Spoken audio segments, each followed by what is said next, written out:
each one of the cows got a vat with, So they were eating. with their alfalfa and or the grain and everything.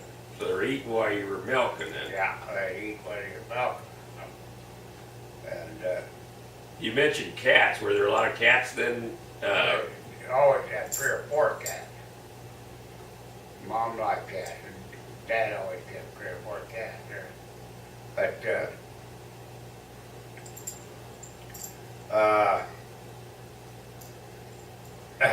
What was the trick on milking? Was there a trick to it? just you had to have milking stool, and you know how to put your head in their flank. Use both hands and everything. You had to use kicking deals. You put it on to break them before teach them not to kick. Kickers on them that went over their legs and they couldn't, so they couldn't kick everything, you know, and get her broke. But most of them was just broke everything. They always look forward to get their feed and everything milk. But I had this English bulldog called Gurley.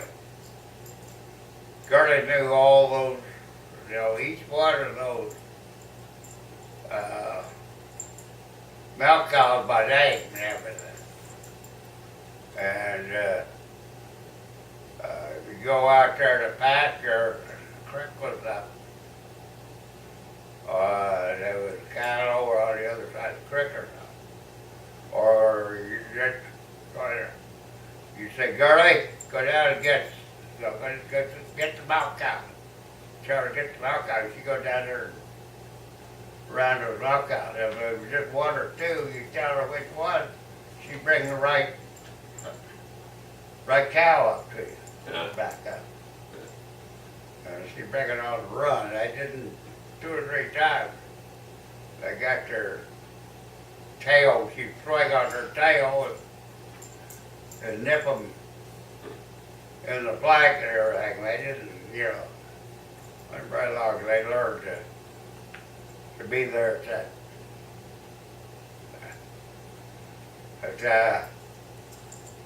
that was the cow, that was the milking operator. And then of course, you had to feed the other cattle. And he had several pastures scattered around. And of course, in the summertime, there was enough grass, they would could feed on the grass and everything. And then when the calves come, while they're, why, let the calves stay on there until it's time for them to be weaned. And then you separate them and put them in a different pasture. And he'd have feeding creeps with oats and grain in there and a little fence around it, just a little hole they could go in there. Big livestock couldn't go in, you know. And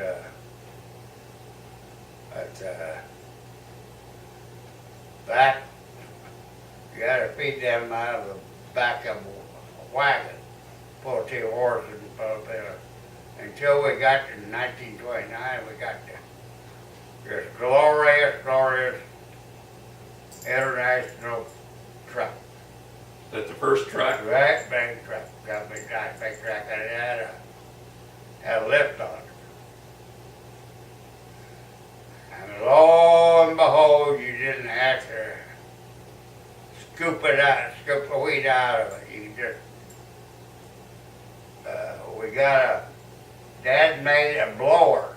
First he made a blower out of an old Model T motor, and he fixed it up so it would blow. And he had this, goes up, cut holes at the top of the country. You go up there back there. truck up there and let the head gate out and raise it up, and the wheat, all you gotta do is get back and push it a little bit. Wasn't no hard, it don't work at all. And it'll blow the wheat in that granary. Wonderful. Also, you didn't have to take it. When you fill the granaries up, you didn't have to worry about it.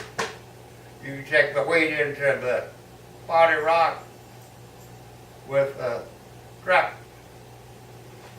You know, take it in there and put it in storage there in the elevator. You use the elevator, which was wonderful, you know. And, I'm curious, you said that your dad had 2 teams of mules and 2 teams of horses.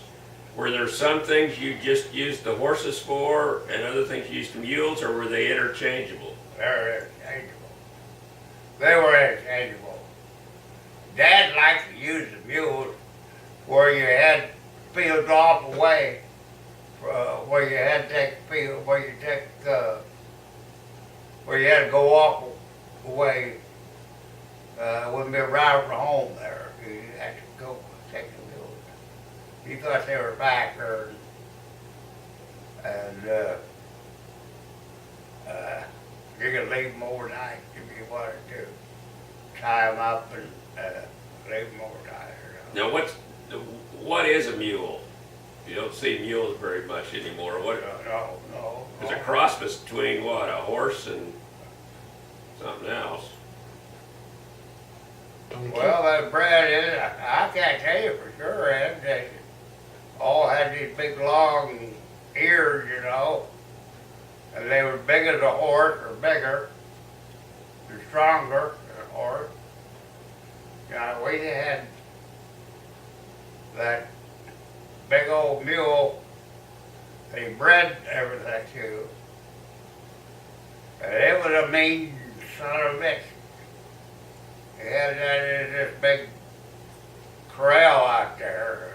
The corral was 20 foot high, and it went into the door of the barn and right out into a stall where it stayed. But God help anything that got in there. Dad warned me from, you know, when we were kids, don't put your hands or anything in there. That dog, that mule will kill you. And it would. It turned him loose out there in the pasture. And Dad had his butt full of buckshot, or shot, where he'd kill calves. A little calf, or a little colt. Just kick them to death, or Eat them and chew on them, kill them. In their hoof, never had. Kill them. Call them down or down. And he'd go out and pace. He'd go out there, that mule was running a calf or something. He'd take his shotgun and go out there and he'd shoot him in the butt.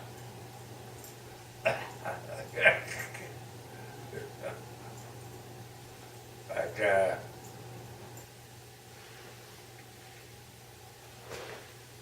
then you had chickens. What you had to go? we had McCurdy Hatchery in Great Bend.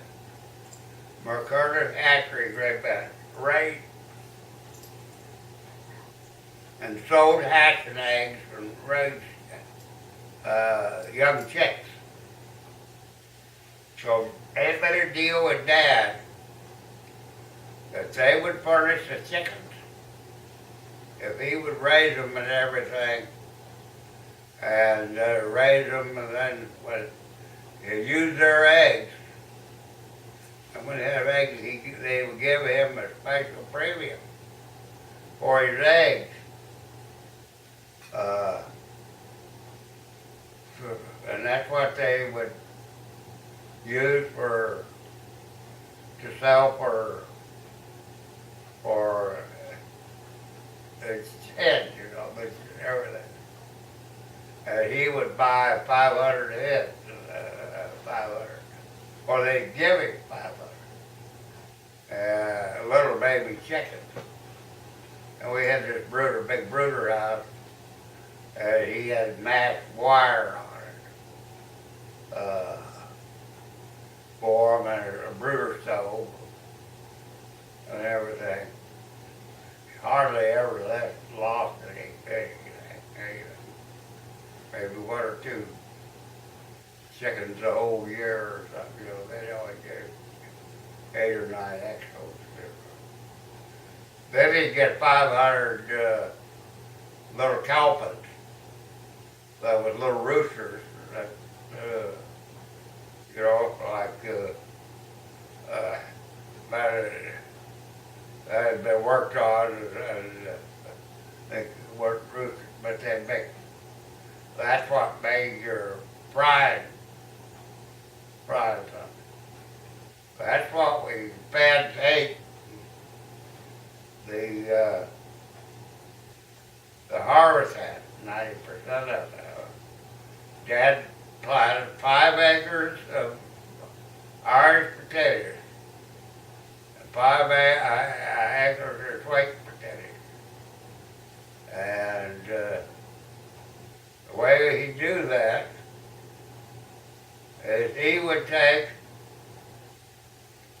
a team of horses and a plow, a walking plow. And we would cut up a bushel sack of potatoes, kids and all the side up, and they all had all those seed potatoes, and we had to cut them up so they was high, and every piece we cut up and everything. And we cut all of them up and had a bucket. And so he would start out with a walking plow, and he would dig a furrow. And we would walk behind there, and every 15 inches we would put a potato until we got to the end. Then he turned around and he would fill that furrow up that we had planted. And then we would put the new furrow. And we'd do that till we used up that whole bushel of potatoes. And do the same thing with the sweet potatoes. So we had sweet potatoes and Irish potatoes year round. Get a root cellar. We would, when those potatoes got so big and everything, Dad would give us a can